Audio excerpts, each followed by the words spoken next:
We're going to get started here. You can kindly make your way to your seats. I want to thank everybody for coming out to this important event. My name is Joe Tumbleson. I'm going to kind of be emceeing and speaking a little bit tonight. But I wanted to thank all of our vendors. We get a round of applause for all of our vendors. Some great organizations. Thank y'all so much for coming out. We really, really appreciate it. We got a great program tonight. You're going to hear from weather experts on the weather, some city officials on preparedness for hurricane season. But first, I want to introduce your mayor of Texas City, Dedrick Johnson.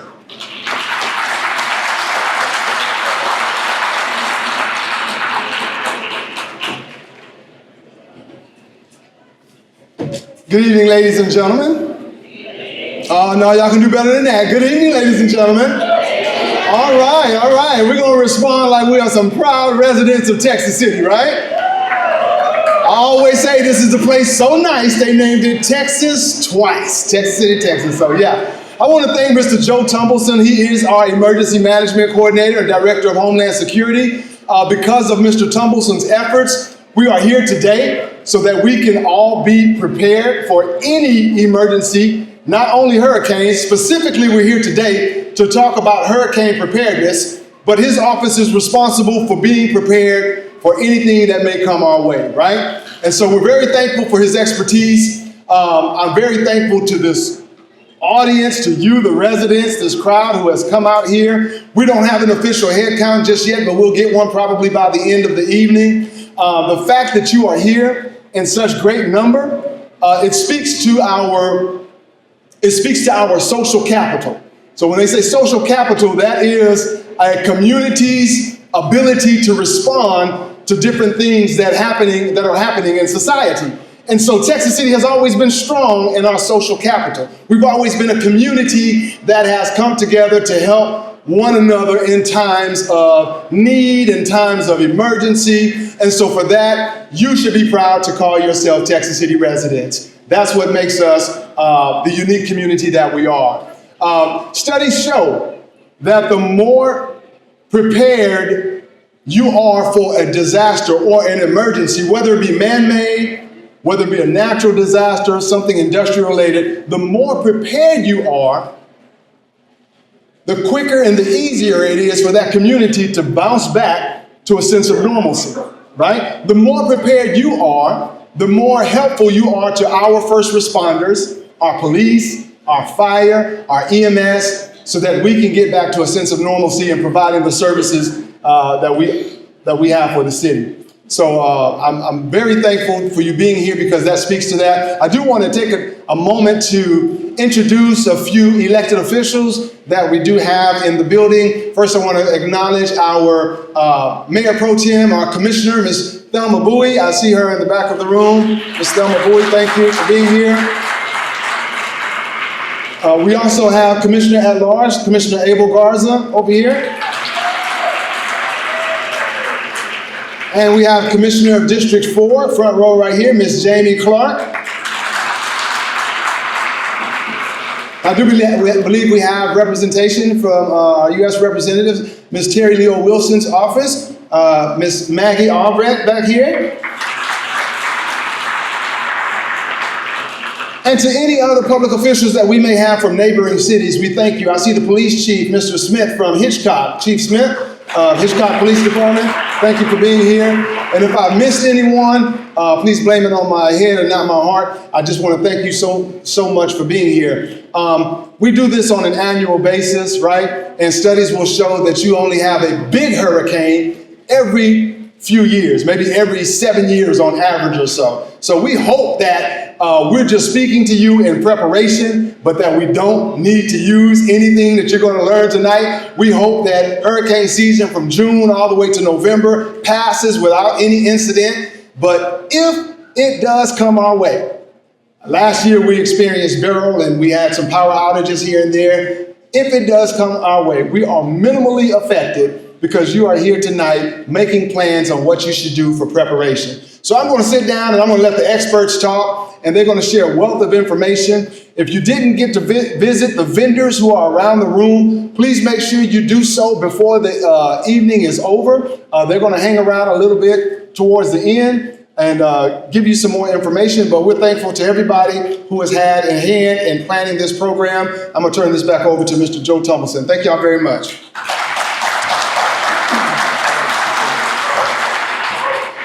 All right.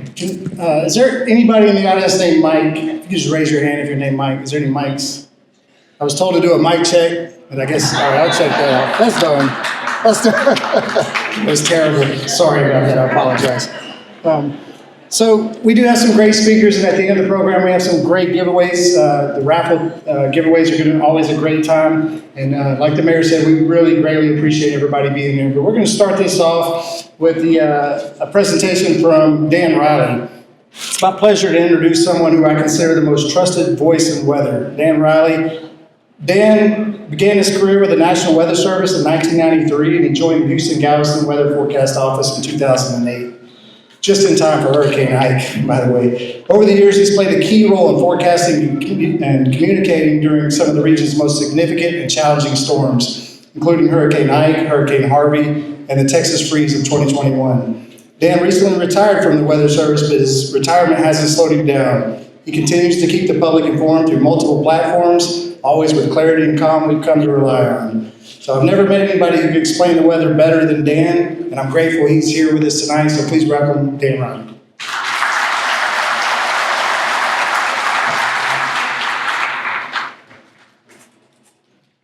All right, it's great to be with y'all. Almost every year I've been here, probably for the last 15 years at least. So it's great even in retirement I can come back and talk to y'all about hurricanes and the upcoming hurricane season. So the first slide, we're looking at a hurricane from last year. That is, of course, Hurricane Beryl. And as Joe mentioned, and the mayor as well, we were dealing with Beryl last year. It was an early season storm. 1 year ago today, there was something out over the Atlantic that would become Beryl. The satellite image on the right there, that's Beryl as a Category 5 on July 1st last year. So you remember that was a very unusually intense storm for late June and July. It was a record breaker. And the other image is of Beryl making landfall not too far away down the coast. So that was a direct hit from a Category 1 hurricane. So let's see here.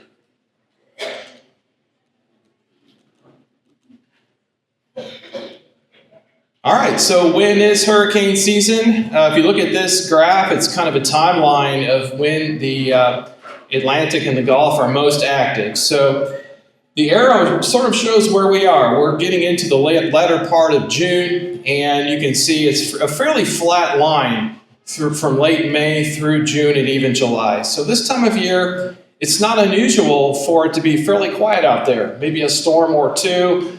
And once we get well into July, some people are wondering, are we really going to have a busy season or not? Now, Beryl was an early season storm, so we can get hurricanes really in June or July. But things really ramp up, as you see there, in August. The slope of that line goes straight up, peaking in around September 12th, and then we're on the back side of the peak. Here in Texas, if we can get into October, we're usually in pretty good shape because the late season storms tend to nudge east. Now, there was a Hurricane Jerry back in the 80s that made landfall on the Texas coast October 15th. So that's the latest Texas landfall on record. Every storm is different, right? We talk about this every year, and sure enough, we get another hurricane that's unlike the last one. If you think back to Beryl had a lot of wind, a lot of power outages. That was the biggest impact from Beryl, but it moved fairly quickly through, so we didn't get a lot of flooding from the rainfall. What about Harvey? Didn't really have the wind, didn't have a whole lot of surge, but what it did have is record amounts of rainfall, an unbelievable amount. So we had the flooding from rain, so totally different than Beryl. How many of y'all were here for Harvey? All right, so let's go back a bit further now. Hurricane Ike, different than look, we got several people here. Hurricane Carla, that's pretty impressive. How about the 1900 hurricane? All right, oh, we got a few. All right, so that's very impressive. I remember doing this talk in Morgan's Point And I left out the 1943 hurricane, and someone corrected me and said, don't leave that one out. I was here for that. So that's the oldest hurricane veteran I remember talking to, the 1943 storm. So Ike, all about storm surge. I'm going to show you some photographs from the aftermath of Ike, both on Bolivar Peninsula and along the Texas City Dike, and you'll see what kind of impacts that had. Carla, of course, had a huge impact on Texas City, and it really was the impetus for building some of the levee protection that surrounds the city. Of all those hazards, what are the most dangerous? Well, it's the water-related ones. The storm surge flooding, the flooding from rainfall. Everyone thinks hurricanes and wind, and that is dangerous, no doubt about it. And it can have huge impacts, especially when you lose power and it's so hot afterward. But it's the water-related hazards that are the most deadly. And that's what that pie chart shows. It shows the percentage of fatalities from different hazards. So storm surge flooding accounts for about half of fatalities with hurricanes and tropical storms. And flooding rains just behind it, about 1/4. That's why it's so important with a surge-type storm that everyone gets out of the surge zones, the surge-prone areas. All right, now y'all have heard the categories, Cat 1 through Cat 5. What do those mean? You've got the wind breakdown on the left-hand side, and you've got a quick look there on the right-hand side, if you prefer, showing what's worse, Cat 1 and Cat 5. So indeed, Cat 1 gets kind of windy. Now, I do want to caution you, I've talked to a lot of people after Beryl, and they were like, I thought that was just a Cat 1. And I'm like, yeah, that's what a Cat 1 hurricane does. You know, it comes in, gives you those 80+ mile per hour winds, it takes out power, it damages structures. So Category 1 hurricane is very significant. But you get up to Cat 3, we call that a major hurricane, and of course, God forbid, a Cat 4 or 5. The Carla was a Cat 4, making landfall down the coast, and the 1900 hurricane and the 1915 hurricane were our most recent Cat 4 storms in our area. And it's not only the direct impacts from the storm, it may be an indirect, right? So if we think about Beryl, a lot of wind, a lot of tree damage, a lot of structural damage, loss of power. Biggest impact, arguably, was the heat, because people were without air conditioning and without power for many days or even weeks in some cases. So probably the biggest health concern was indirect in that case. And you can see some of the other things that can occur after a storm. There's an increase in heart attacks because of all the physical and emotional stress. There's more accidents. You can have electrocutions from down power lines. There's more fires because some people light candles for candlelight with the loss of power, and you can get more fires that way. So, and then there's carbon monoxide poisoning. If you think back to the winter freeze we had in 2021, that was a huge issue. People were desperate. They needed to heat their homes, and they didn't necessarily have well-ventilated generators. So these are just some of the indirect effects we don't often think of that can have the bigger impact. All right, so here is Hurricane Ike in 2008. I was new to Texas.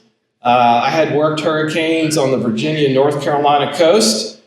In between, we spent a few years in Montana, safely away from hurricanes. We had Chinook winds that were hurricane force winds, but that's another story. And then we came back to the Gulf Coast, and sure enough, we had a hurricane landfall a few months later after arriving. So I had the experience of moving into my new home and boarding up my new home the same week. And I sent my wife and young kids out, and they evacuated. The young kids saw it as a hurricane. That was the term that was used, and it was like a big adventure for them, but it was not so easy on my wife. So, that's a tough thing. So here's Hurricane Ike. You can see the center of Ike right over Galveston Bay. For those of y'all that were here during Ike, how many actually rode the storm out here in Texas City? So you remember this well. The storm swept in, the winds picked up, and then the eye came over Texas City along about, I think, a little after midnight. and the winds went eerily calm.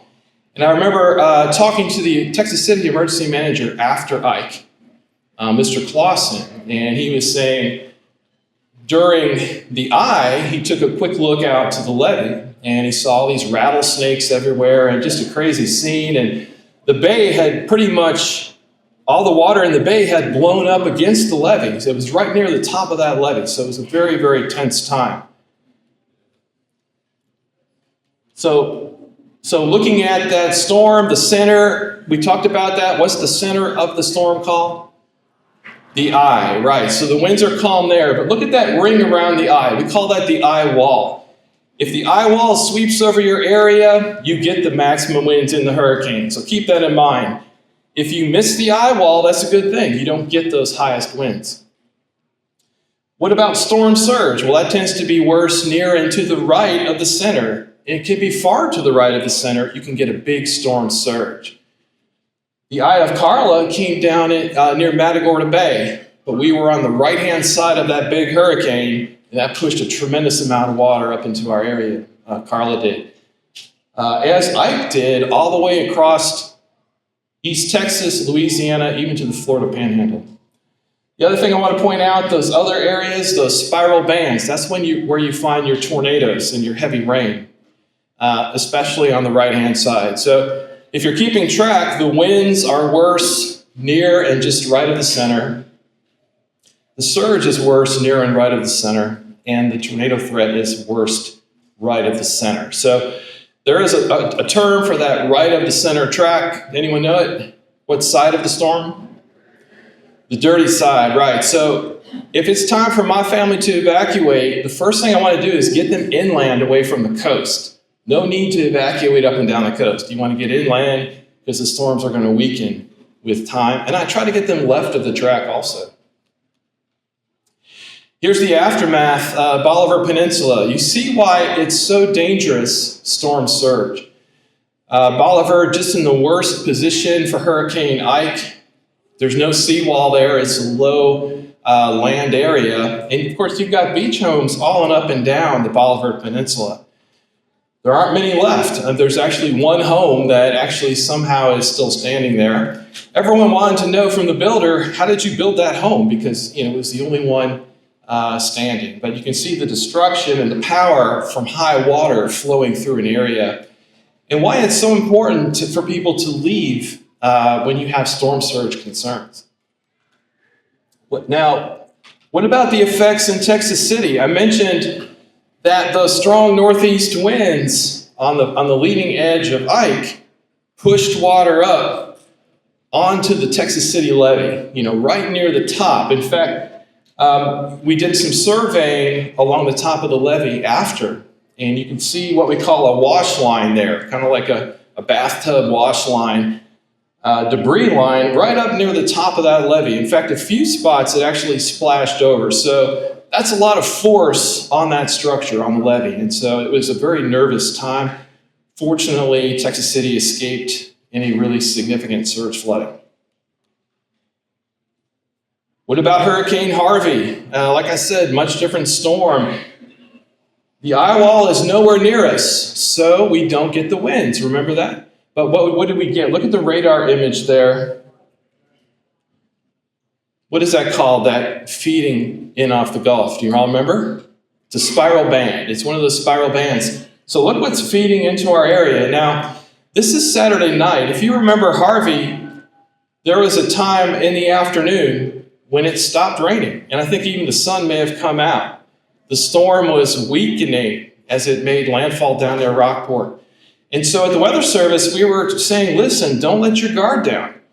We have more heavy rain coming in tonight, maybe 15 inches of rain. Well, it turned out to be over 20 inches of rain for this area and inland Galveston County. So again, different type of hurricane, but still very, very dangerous.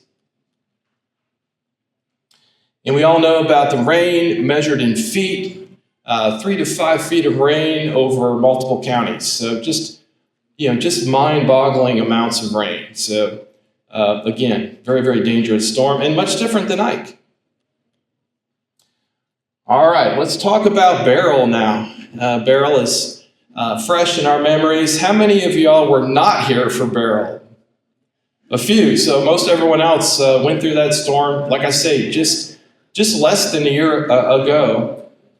And you can see, if you look at the image on the lower left, the red are hurricane force winds. That's the wind history of Beryl. So you see it entered the Caribbean as a very powerful major hurricane. It maintained its strength right through the Caribbean. It hit the Yucatan Peninsula, and it briefly lost its hurricane strength. So if you remember, it was sitting out there as a tropical storm to our south, and it was forecast to become a hurricane again, but there was some doubt. Well, unfortunately, sure enough, it tightened up, it got organized right before landfall, and it came in as a high-end Category 1 hurricane. Here's the radar loop, and so you can see this thing playing out, see that big swirl there in the southern Gulf, and here it comes. It's curling right up in our area. And you can see it kind of tighten and get better organized. It develops an eye wall. It comes right in there down Matagorda County, and then it took a little jog to the right, and it even clipped the western part of Houston. Now, we were on the right-hand side of this storm. This is which side of the storm? The dirty side of the storm. So we were getting higher winds. We were getting some tornadoes as well, more across Louisiana. So, this really packed a punch. In fact, for a lot of areas, the winds were stronger than with Ike, even though Ike was a Category 2. So they were sort of on par with Ike at least. But for Texas City, mostly wind gusts up into that 80 mile per hour Category 1 range. Here's a look at the forecast on Friday, July 5th. Now, I remember on July 4th, I was at a fireworks display, and I'm looking at, of course, weather models. Isn't that what everyone does at a fireworks display? And I'm texting my colleagues like, hey, we're going to have a conference call tomorrow. We're in the cone. We're in the forecast cone. And so what I'm showing here is an image from our first briefing Friday morning at 10 a.m. Now, what does that cone actually tell us? It's an error cone. It's the center of the storm will track within the cone 2/3 of the time based on past error. So it gives you an idea of how that track could change. And so what I have there is the cone, but I believe I also have the actual track plotted. And look, it followed the right-hand side of the cone. It actually did. So there was a lot of talk. A lot of people were looking at that center line, and they were like, oh, it's going to Mexico, or it's going to Corpus Christi. But in reality, with a cone like that, and us being on the right-hand side of the cone, we were not out of the woods at all. And sure enough, it ended up tracking on the right-hand side. All right, so let's get to the forecast for this year. There's a couple things that go into this.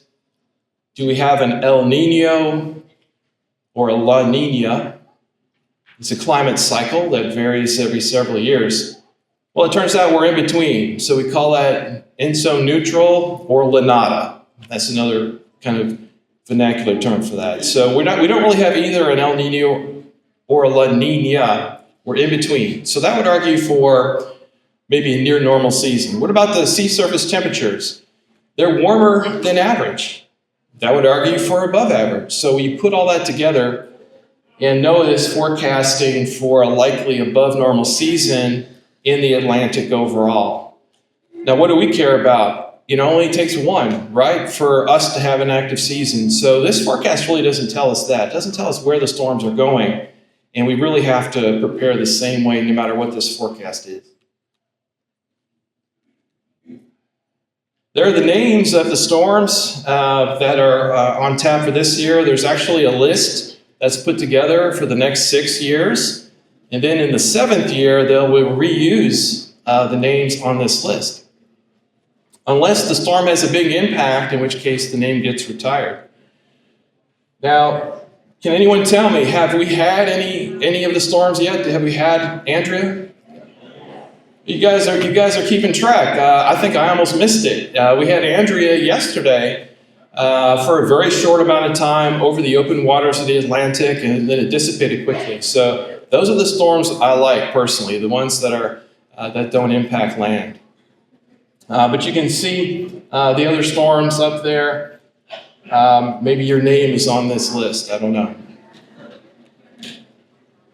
Is there anything out there now? This is something I would check every day at a website called hurricanes.gov. It's the graphical tropical weather outlook, and they look out the next 7 days. And they say, is there anything we need to look at? Anything we're concerned about? And the good news right now is no. No concerns over the next 7 days, so that's a good thing. The other thing I want to say is follow trusted sources. You know, I was in the Weather Service 32 years, and one of the nice things about the first half of that career is there wasn't social media. All right, social media has good and bad, but one bad thing about it is there's a lot of bad information out there. So there's a lot of weather sites that kind of try to scare you. So they'll post a model like this one. This was a big hurricane that was supposed to form over the Gulf about a week ago. All right, but it didn't happen, did it? Because this model isn't reliable beyond about 7 days. So follow the National Weather Service. Your local TV stations are very good. You know, follow the city and the county. They're talking to the Weather Service. I've got some things you can follow too, and we'll keep you informed. Here are some websites, weather-related websites. Hurricanes.gov is the National Hurricane Center. Weather.gov/Houston will get you the local weather office. And Joe will talk about the city sites as well. And I am retired, but I still have that weather bug, so I've got some things out there too. If you want to scan that QR code, you can sign up for a weather blog I do. I've also got a website, RileyWeather.com, so check it out in addition to those other reliable sources. And I'll be posting things of interest as we go through the years. So thanks everyone for your time.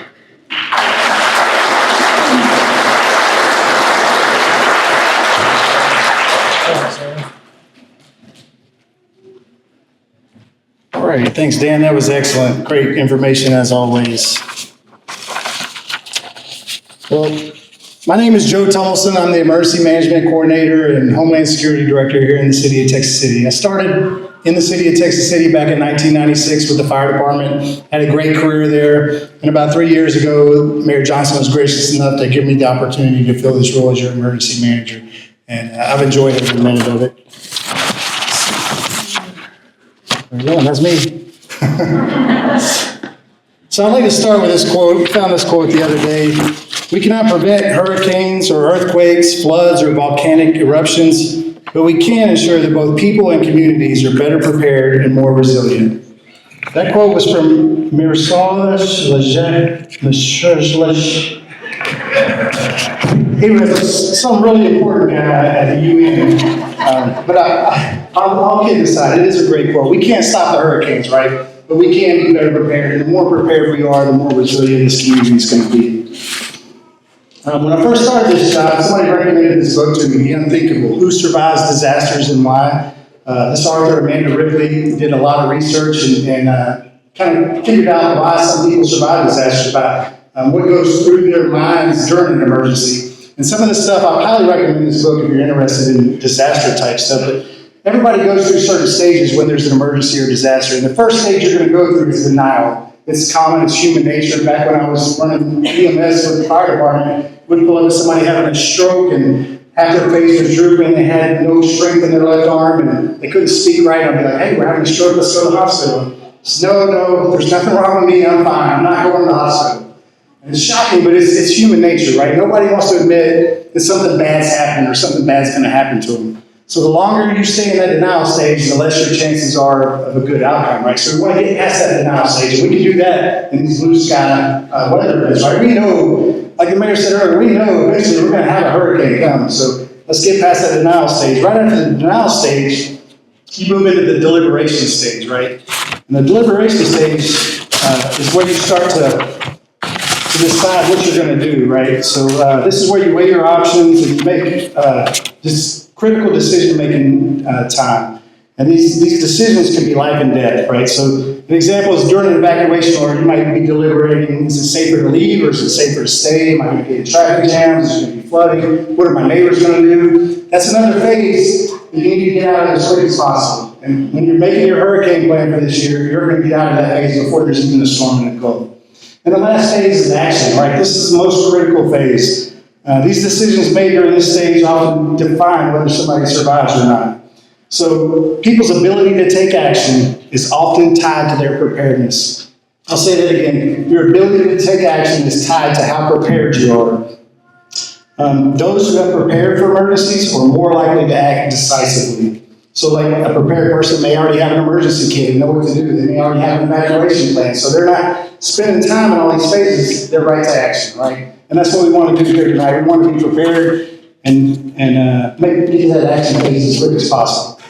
And to prepare, it's easy. We got 3 simple questions. Everybody in the room should be able to answer yes to these questions, let's say by the end of the week, right? These simple questions are, do you have a way to get alerts? Do you have a plan to evacuate if needed? And do you have enough supplies to ride out the storm? If you can answer those 3 questions, you're prepared, right? And we're going to kind of discuss each one of them a little bit.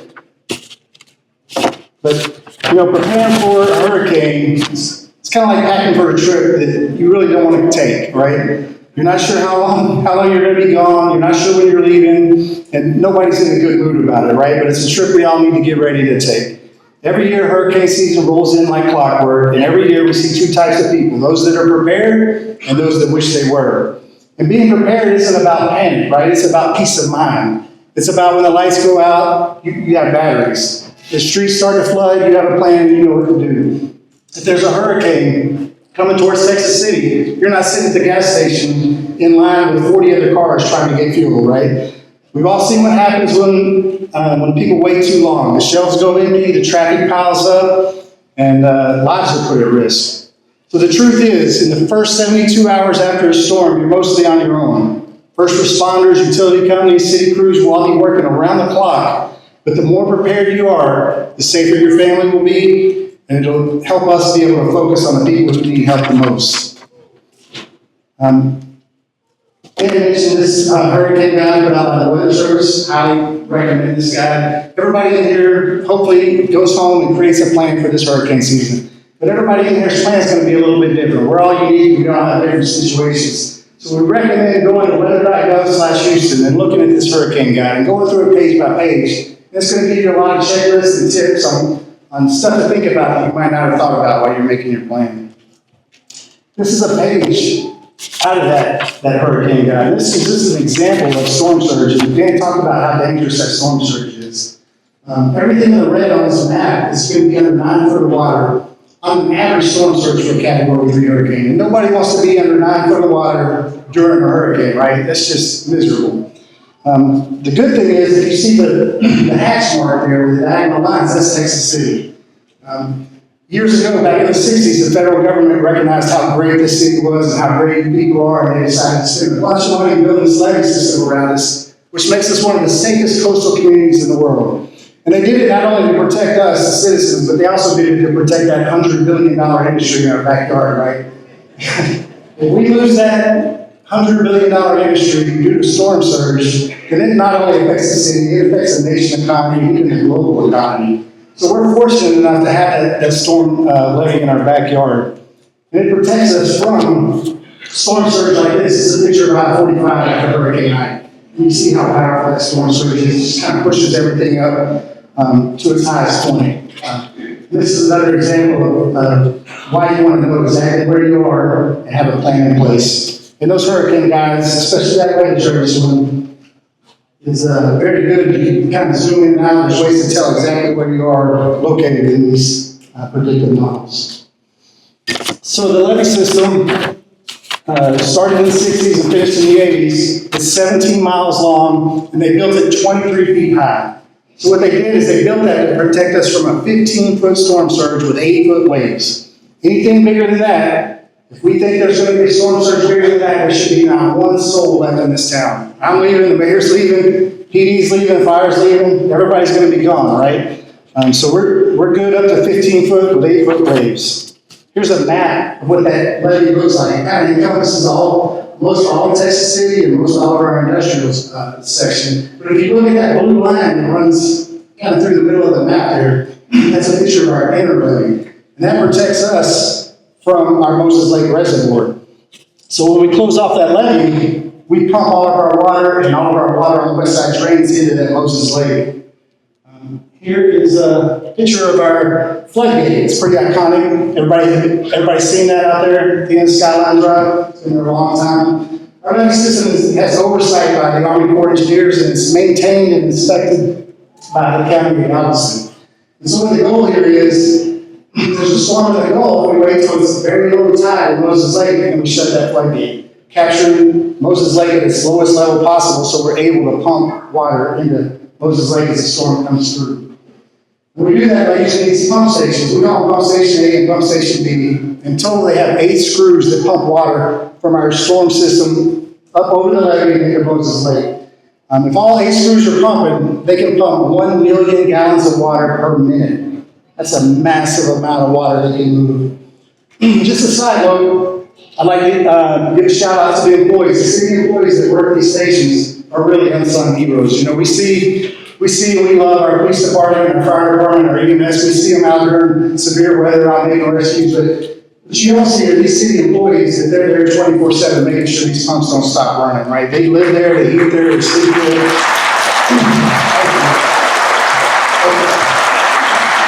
And I'll just add too, I can't tell you how many other city employees that you'll never see or hear from that are absolutely critical during disasters that help out in ways that we can't even explain. During an emergency or disaster, it takes the entire city and all these city employees pull together and they make stuff happen. The disaster will be unbelievable. So let's talk about evacuations real quick. It's always a big question. How many of y'all had to evacuate for Hurricane Ian? It was 2005, and if you didn't, you're lucky. That was an absolutely awful hurricane. My daughter, Sarah, somewhere around here, she was about 2 months old when we evacuated for Hurricane Maria. That was miserable, right? Took a long time to get there. The hurricane ended up turning at the last minute. There was really no need to evacuate, right? It was a disaster. It was one of the nation's worst evacuations ever. There was 111 people lost their lives during that evacuation. But a lot of people got back from that and they said, I'll never evacuate again. I'll never do that again. But since I became emergency manager and I've done a lot of research and I've kind of dove into this stuff, I think that's a terrible thing to say. I think we need to be prepared to evacuate no matter what, because every storm is different. Just like Dan said, every storm is so different. We don't know what that next storm is going to look like. So take Hurricane Katrina, for example. There were people in New Orleans who'd been through 10, 15 hurricanes, and Katrina was telling them, like, it's no different, I'm fine. And that thing came in and did stuff that no other hurricane did, and it was absolutely devastating to that community. And everybody there, if they didn't evacuate, was regretting that severely. So I want to talk about mandatory evacuations. There's several reasons we would issue a mandatory evacuation, but I want you to understand that we don't take that lightly.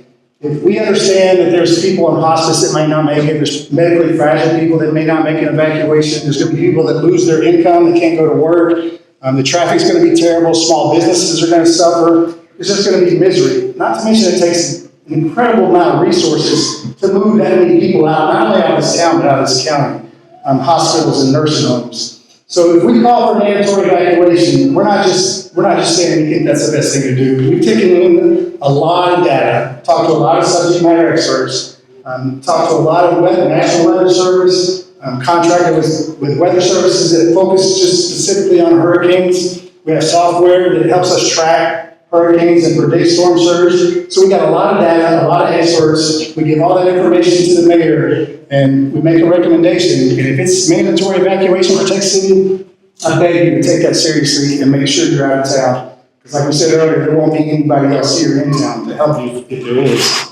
Now, having said that, we do have that storm surge levy. So if there's a Category 2 storm coming and we think it's going to be a 6-foot storm surge, we know we're going to be protected from the storm surge, but we know we're going to suffer some damage.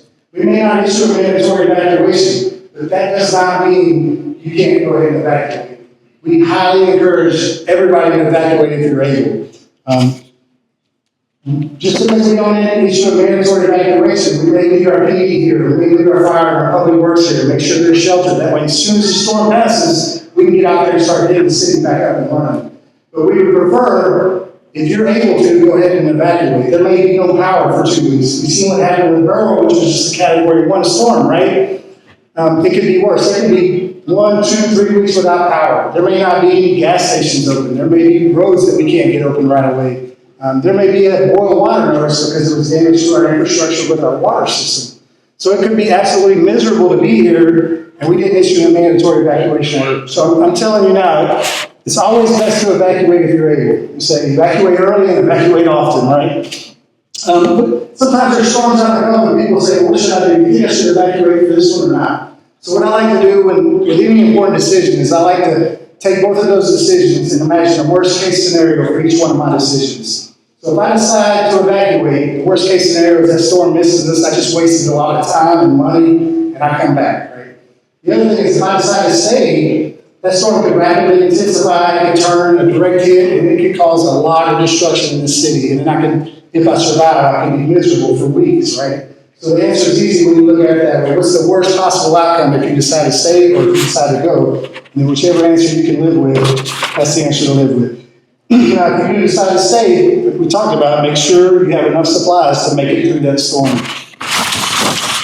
So if you do decide to evacuate, this might be something we run into, right? That looks absolutely horrible. The key to beating this, the key to not ending up in this, is getting through that denial stage, getting through that deliberation stage, and having a plan, right? You already know where you're going, you know how you're going to get there, you know what you're going to bring. Then when the storm's out in the Gulf, you pull the trigger early, you grab your bag, and you go ahead and head out of town, right? You don't have to go far, we just need to get away from the water. North side of Houston or further is fine. But we want to stay out of that, that's just a mess. Did throw some random pictures up there just to remind you, if you do stay, or if it's a fast-moving storm, we don't, that just develops and moves in quickly, we don't have time to evacuate. You want to make sure you have supplies in your house that's going to last. You want to make sure you have water and food and medicine and everything you'll need to make it 4 or 5 days, right? Because there may not be power, you may not be able to get gasoline. Grocery stores may still be closed for a couple days. So just make sure you're stocked up on all those supplies. I wanted just to let you know, when we do make decisions in the Office of Emergency Management, we do it with a lot of subject matter expert input. Like I said earlier, we contract with a third-party weather service that specializes in hurricanes. I follow everything Dan puts out, and I got his cell phone number, I'll call him. We work very close with the National Weather Service. The Texas Department of Emergency Management's here. We'll be on conference calls with them every day. They have a lot of resources that can help us, and they're subject matter experts in a lot of this stuff. So we're talking to them, we're talking to the county, we're using any available software we have to make these decisions. It's not just something, we're sitting around going, I guess we should call for an evacuation. I promise you there's a lot of things that go into those decisions. Excuse me. So we talked about how you receive your information. Here in Texas City, we use the Everbridge system to send out emergency alert notifications. We only send these out if it's an emergency and we need the public to take action. Promise we will not blow your phone up for just random rainstorms or parades or anything like that. If it's a true emergency, you're going to get an alert. How many of y'all got an emergency alert last Saturday during the fire out there? That's good. That's perfect. If you did not get an alert last Saturday, I highly encourage you to sign up. Everybody should have got some paper with information on it. There's information on there how to sign up. There's information on here. You can go to mytcalerts.com. You go to the city website, which has some great information on it. Click the notification tab. Just fill in a couple bars there and select how you want to receive your alerts. I recommend putting them all down. Emails, phone calls, text messages, and sign up your family also. We're close to, I think, almost 70,000 people signed up. So when we send this out, like I said, we're not just going to send it out randomly for something to sign up for because we don't want to bother 70,000 people, right? But highly recommend you sign up for emergency alerts. Also, we have a Facebook page. Texas City Emergency Management has a Facebook page, and if we put some information on there that's important, we'll also share it on the City of Texas City's Facebook page. Anytime we put information out, like on an emergency alert, we'll also put detailed information out on the City of Texas City's website. On the home page, when you go to the bottom, there'll be a happening now section. And that's where we'll have all the detailed information about what's going on. And then we also work with local media if we need to help push out information. So remember, the time to prepare is now. Before disaster strikes, we call these blue sky days. This is the time to get through all those different phases and have your plan in place and know what your triggers are, when you're going to leave, when you're going to stay, and if you're going to stay, if you have all that, all the necessary stuff to make it. So, are we prepared? Hopefully by the end of this week, if you have a way to get alerts, you can answer yes to that, right? Do you have a plan to evacuate if needed? Even if you don't think you're going to evacuate, you should have a plan. Know where you're going to go, know how you're going to get there, and know what you're going to bring with you. And then make sure by the end of this week or so, because we're in hurricane season, you have enough supplies at your house to ride out a storm if necessary. All right, that's all I have. And then we have a few more speakers that have some very important information, some short presentations, and then we'll get to the best part of the night, the raffle drawing. All right, thank you.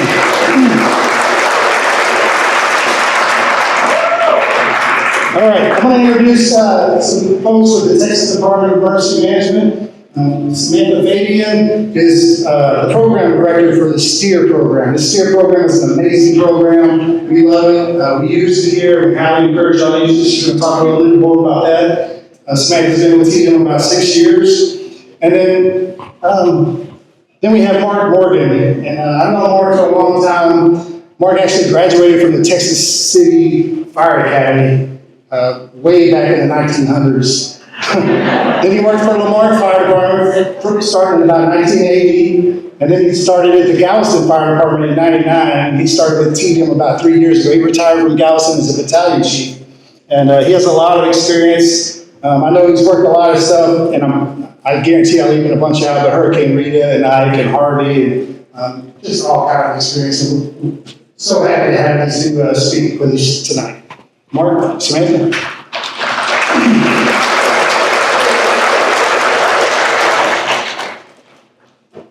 All right, Texas City is glad to be back here in Texas City today. At the end of this presentation, I'm going to have a QR code. If you'll scan that QR code, it'll tell you everything that you need to do to build a kit and be prepared. So we'll start off. All right, Texas emergency management by the numbers. This is one of the leading states in the nation for natural disasters. We've had over 100 major events since 1953. TDM has served the people of Texas for over 74 years. According to the statistics, we've had all sorts of different disasters, hurricanes, floods, and even out in West Texas, we've had some earthquakes. This is the Texas Division of Emergency Management photograph of all of us. The TDM's mission is to protect lives and property throughout the community and make sure that we consult with our agencies and cities to help advise them in any needs that they might have. All right, there's our plan. So, everybody has their personal responsibility. Are you ready? You want to make sure that your family's prepared. Does your workplace have a plan? Does your church and place of worship have a plan? Because sometimes when we come back, our place of worship might be the only place that we have to stay. Our homes may be damaged in some manner, and so we might have to shelter there temporarily.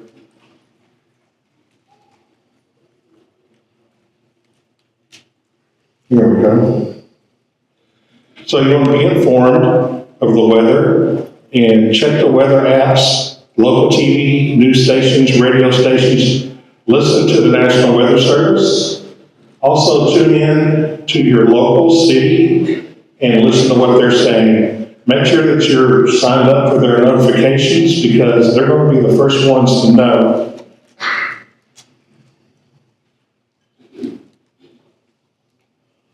Here we go. All right, so make a plan. Have your family meet together and discuss how to make a plan. Make sure that you have your emergency contacts, a meeting place, evacuation plan. Make sure your children know that. Make sure your grandchildren know that. And elderly. So make sure that everybody knows what the plan is.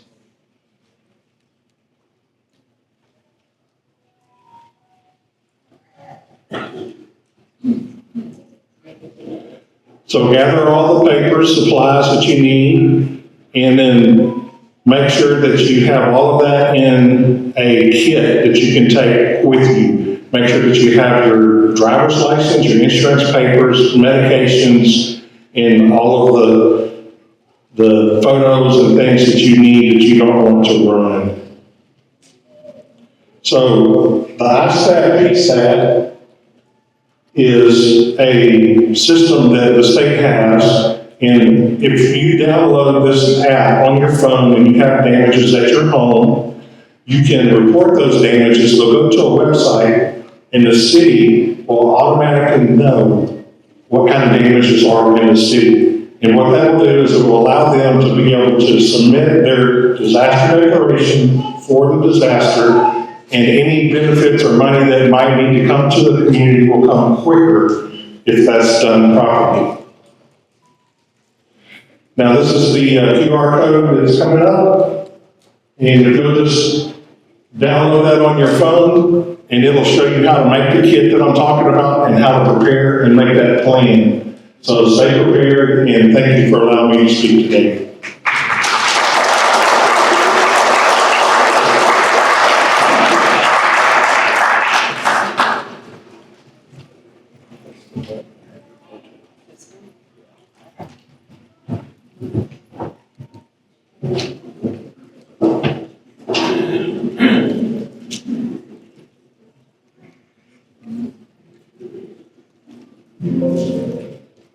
All right, there's my slides. Good evening, everyone. My name is Samantha Fabian. I'm the STEER Program Manager for TDEM. I've been in this role for about not about 6 years. It's definitely been 6 years. I'm going on 7.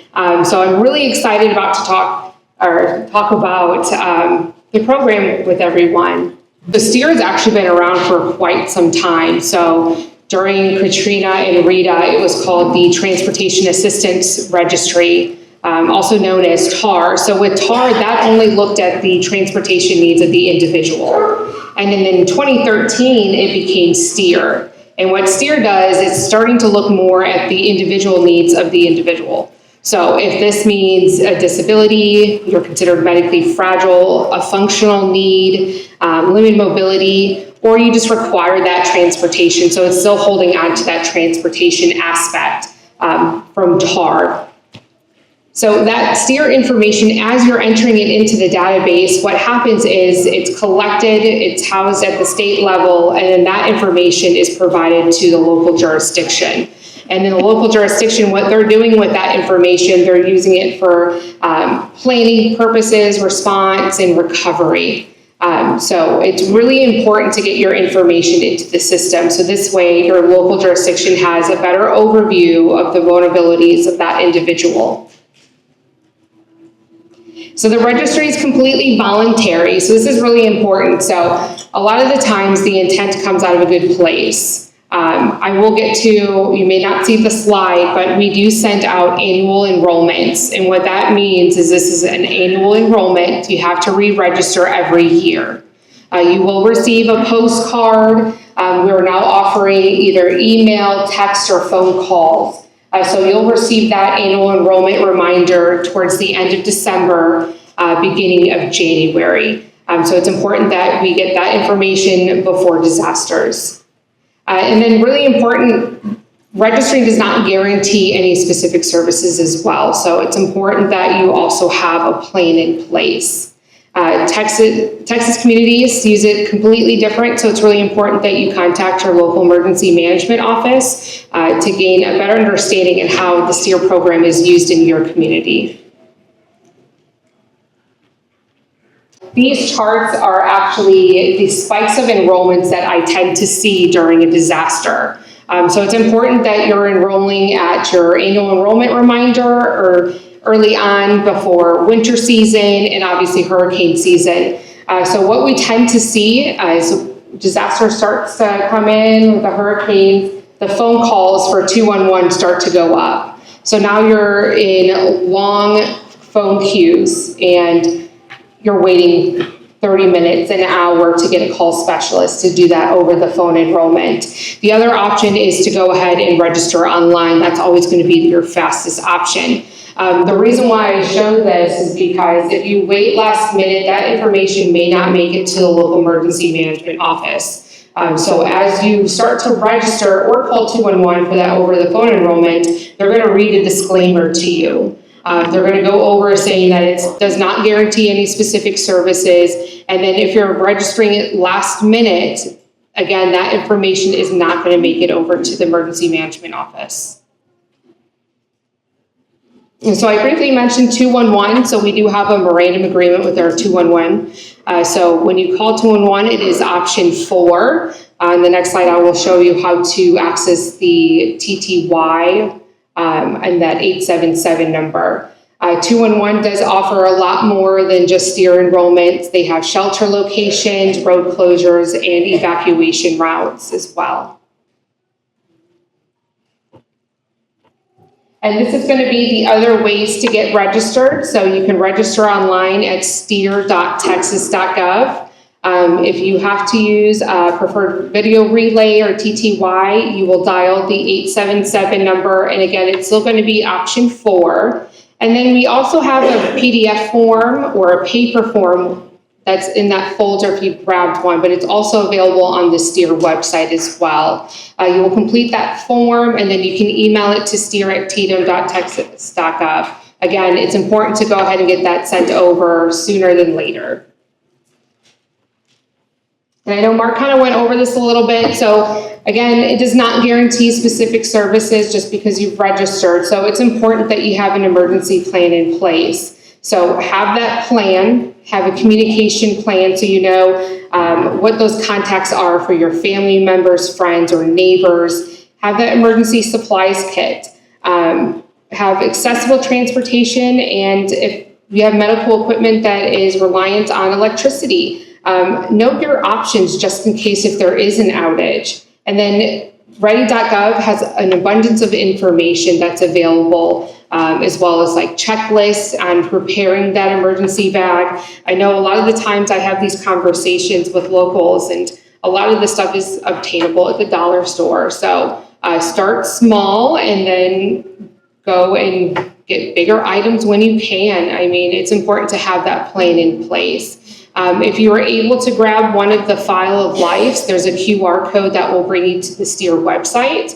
But that's also important to fill out as well, just because you're able to put your medical information, like your medicines, your emergency contacts, if you have any allergies, and then you just put that on the fridge as well.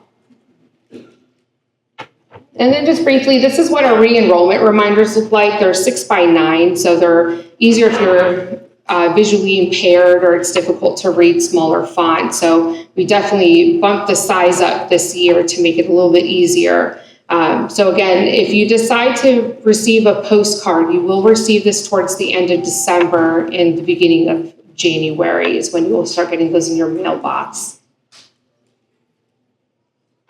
And then just real quick, this is our contact information, our emails up there as well. And again, if you grabbed one of the File of Lives or a folder, the QR code is going to bring you to our website, and my contact information is there as well if you need to get a hold of me.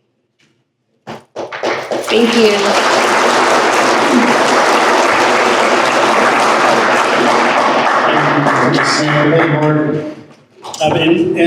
I can't stress enough what Samantha was saying about that STEER list. It's so important. If you know somebody that might need help evacuating or is medically fragile, please pass this information on to them, pass this information on to your neighbors. And what Mark was talking about also, it's so important after a disaster for us to capture the damages in the city. And we're not having a hurricane this year, but in the future, if we have one, we're going to push that information out right after that too to help everybody make sure we capture all that damage. All right, next up is TxDOT. Oops. Sorry, slide. All right. Let's see. Yeah, Richard Washburn with TxDOT is going to give a quick presentation. Richard, just real quick, I got a quick complaint. Oh, God. It says afterwards. I was on the freeway last weekend, right, and there's some giraffes running around, and it caused the worst traffic jam I've seen in a long time, so. Yeah, I apologize. Give me a mic in the audience, I'm gonna. Thanks, sir. Good evening, my name is Richard Washburn, the maintenance supervisor for Galveston County for TxDOT. I have David Lazaro, the area engineer for us, as well with this. Kind of quick slides, nothing too crazy, kind of TxDOT's procedures, kind of how we go about doing things, pre-planning, what to do during and after. So our primary goals for TxDOT is bringing the state roadways back to pre-storm conditions as safely and timely as weather permits. So we've been doing a lot of training, preparing, getting all of our equipment, other tools and everything in good shape, all of our employees ready to go just in case we have an event. I think we're pretty well prepared this year. Hopefully we don't have anything, but if we do, I think we'll knock it out of the park pretty good. So this is our, let me change this one too. Our hurricane evacuation routes for Texas. This is kind of how you navigate through. Next slide is kind of more so Galveston County, but there is a new one that we added in Galveston County. That's for 87. So going across the ferry for Bolivar Peninsula over there, going to 124. So on this primary route you would take during the events, this is what we focus on. Try to keep open, flowing. Hopefully nothing crazy. We don't want to traffic jam like the previous events, and trying to get everybody moving out as safely as possible. So some of the things that we kind of encounter during post-storm events is we have trees down on the right of way. So this is stuff we're looking for during our assessments. We have a 2 to 4 hour window for our assessments after storms. That way we can kind of see where we're at, or we need to move off the road so we can get y'all back in as soon as possible. Some other tree debris. We have clear-cut teams that come in. Primary job is to get it off the roadway first, and we'll come back later on and kind of remove it properly afterwards. So this is from the last year, the little quick, come out of nowhere, tornado kind of came in Harris County, some things that kind of we encounter.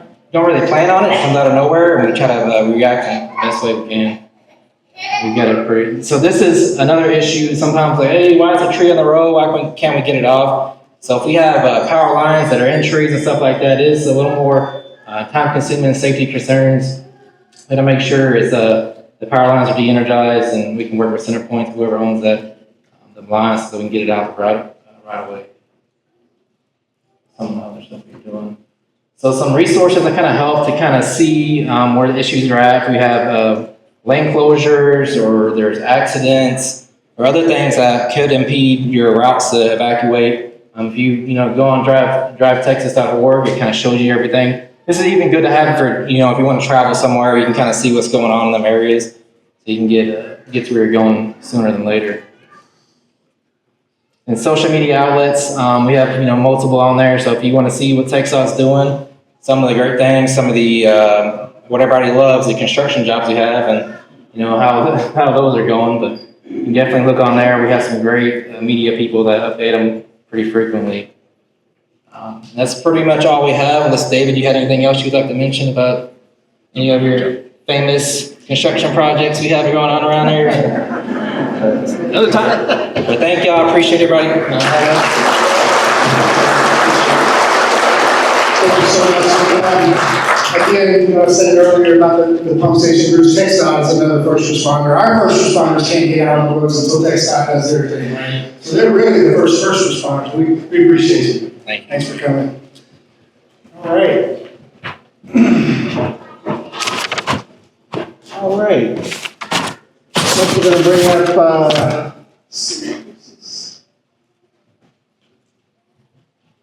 We're going to bring up Casey Bennett. Casey Bennett is our chief building official here in Texas City and our floodplain manager.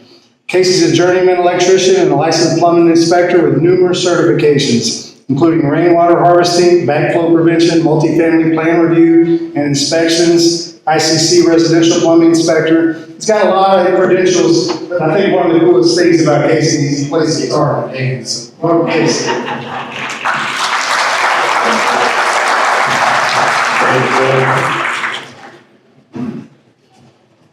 Good evening, everybody. Welcome to our event here. I'm not a professional speaker or anything. I wouldn't mind playing a little bass for you, but right now is not the time for that.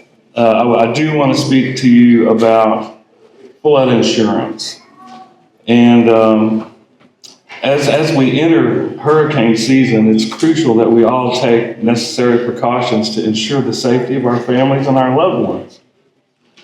Hurricanes can be unpredictable, but by following established procedures, we can protect ourselves and our community. Please stay informed by following the local weather updates and pay close attention to any warnings or evacuation orders.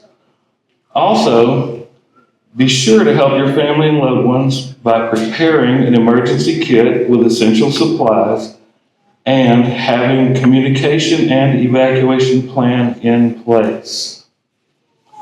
I also want to talk to you about a very important aspect of protecting your homes and your families.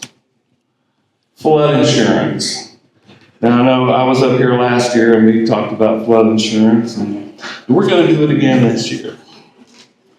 I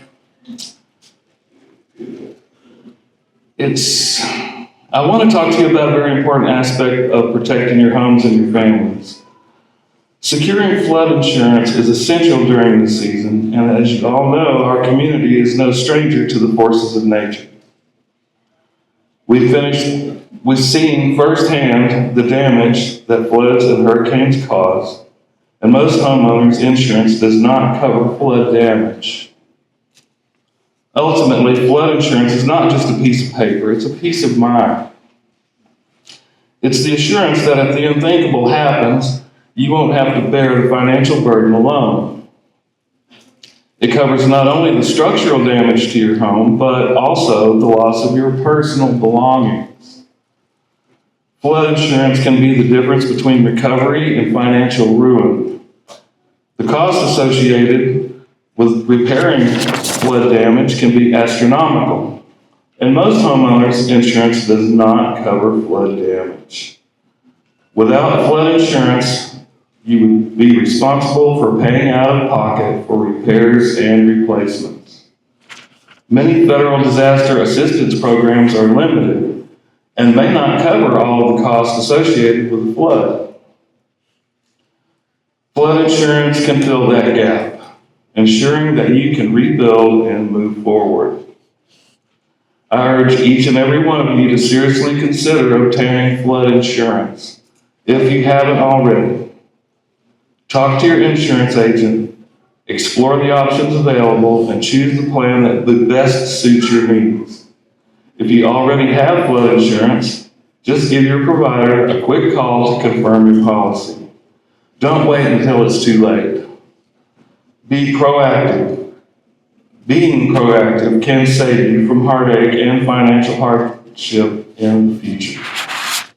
If you don't live in a high-risk flood area, hurricanes can cause unexpected flooding. So please protect your home and assets by ensuring you have adequate flood coverage. Remember, most homeowners' insurance does not cover flood damage.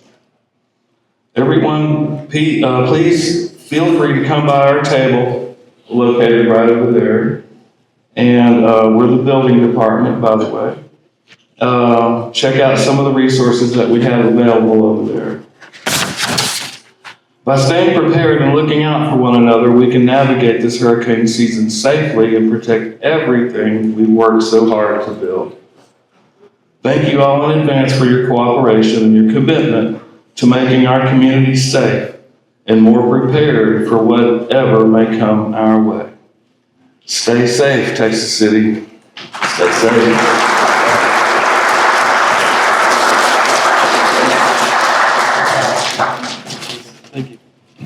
All right, thank you, Casey. We have one more person I want to talk about. One of my favorite departments. I get in trouble if I say it's my favorite, but Moore Memorial Library has so many great resources year-round for our community, but especially before a disaster and especially after a disaster. So I want to introduce Cheryl Llewellyn. Cheryl started working in War Memorial Public Library about 9 years ago as the Adult Services and Reference Librarian. She was promoted to Assistant Director a little over 5 years ago, I think. And now she's our Library Director for the City of Texas City. So please welcome Cheryl.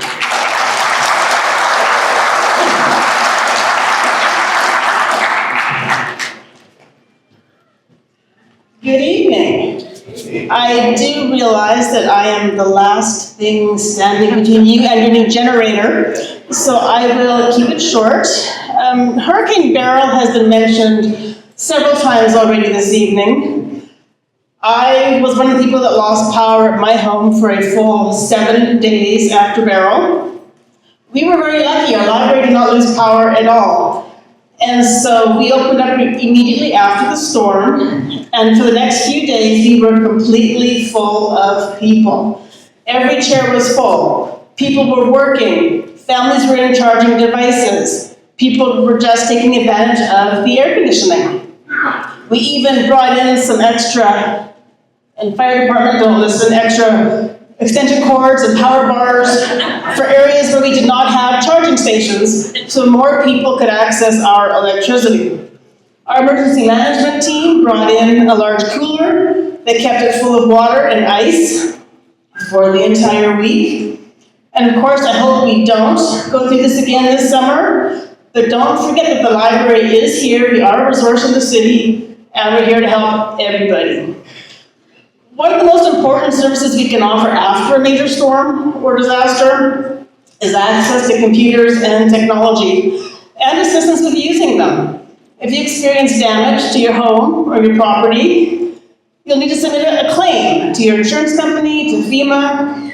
These almost always need to be done online. This process often requires, it's not my phone. Sorry, phone. This process often requires you to create an account and submit supporting documents, photographs of damage, proof of identification, additional paperwork. Not everyone has the technology to be able to do this at home. For many people, their phone is their only access to the internet. So we have 20 public computers, and while our librarians can't complete any of these processes for you, they're always available to help you navigate the websites, to help you scan and upload files, to send faxes, print documents, and so on. And as was also mentioned earlier this evening, we recommend that you get all your important papers gathered together in one place: insurance policies, birth certificates, passports, the title to your car, even maybe some old photographs that are irreplaceable. I keep mine in a plastic box in my closet, and everyone in my house knows exactly where they are, and someone's got to grab that box. It's also a good idea to make copies of these documents. Take pictures of them with your phone, store them on your phone, scan them, and save them on a flash drive. We can help you with all of that at the library as well. We can scan them for you or help you scan them, help you save them on a flash drive or in your email. That way, if something does get lost or damaged, it'll be easier to begin the process of replacement if you have a copy of the original document. And the best thing, our library services are free for anyone in the community. You do not need a library card or an ID to use our computers, to scan, to use our services. Of course, if you want to come by and get a card, we would love that too. We do charge a small fee for printing and faxing. There's no charge for using computers, no charge for scanning. And the very last thing, we are a library. We have a lot of books. If a big storm is headed our way, you need to stop by ahead of time and get a good stack of things to read if the power goes out and you have no TV and no computer. All right, thank you.